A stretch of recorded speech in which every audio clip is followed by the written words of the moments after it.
படங்கள் வந்துக்கிட்டு இருக்கு, நல்லபடியாக எழுதிட்டு இருக்கோம், நல்ல வருமானம் வந்துட்டு இருக்கு. இந்த பக்கம் நம்ம எழுத்துலேருந்து பிழைக்கணுன்றதே பெரிய விஷயம் இல்லை. ஸோ அதனால நான் எப்போவுமே சொல்லுவேன், இந்த வாழ்க்கை நம்ம தீர்மானித்ததே கிடையாது. நான் +2 ஃபெயிலு. ஆனால் வந்து +2 சிலபஸில் என் கவிதை பாடத்திட்டத்தில் இருக்குது. ஒரு காலத்தில் வணக்கம் தமிழால் நான் போய் உட்காந்து பேசிகிட்டு இருந்தேன். அதுக்கப்புறம் வணக்கம் தமிழாலே நான் கெஸ்ட்டாக போய் உட்காந்தேன். ஒரு நாளில் பாக்யராஜ் சாரோட செக்யூரிட்டி கூட என்னை உள்ளே விடலை. இன்னொரு நாள் நான் பாக்யராஜ் சார் கூட காரில் போகும்போது அவரே சல்யூட் பண்ணார். ஸோ இது எதுவுமே நான் ஒரு பாட்டு எழுதுன்னு போனேன், அங்கே 2 பாட்டு நடக்குது. அஜித் சார் படத்துக்கு எழுதுனேன், ரஜினி சார் படத்துக்கு எழுதுனேன். இது எதுவுமே நான் திட்டமிடலை. நான் வந்து பாட்டு எழுதுன்னு ஆசைப்பட்டேன், அது ஆத்மார்த்தமாக ஆசைப்பட்டேன், உண்மையாக இருந்தேன், சின்சியராக இருந்தேன். ஒரு கட்டத்துக்கு மேலே நம்ம பட்ட ஆசை தப்போ, நம்ம இதுக்கப்புறம் தொடர்ந்து படித்து அப்பா சொன்ன மாதிரி டீச்சர் ட்ரைனிங் போய் ஆசிரியராகவே ஆயிருக்கலாமோன்னுலாம் தோணுன காலங்கள்லாம் உண்டு.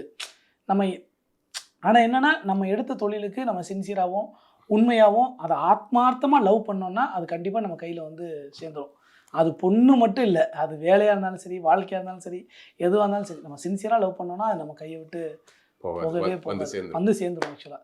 ஸோ அதனால் நான் பாட்டையும் கவிதையும் ரொம்ப சின்சியராக லவ் பண்ணுறேன்றதுனால அது என் மூச்சு இருக்க வரை அது என்னை விட்டு போகாது.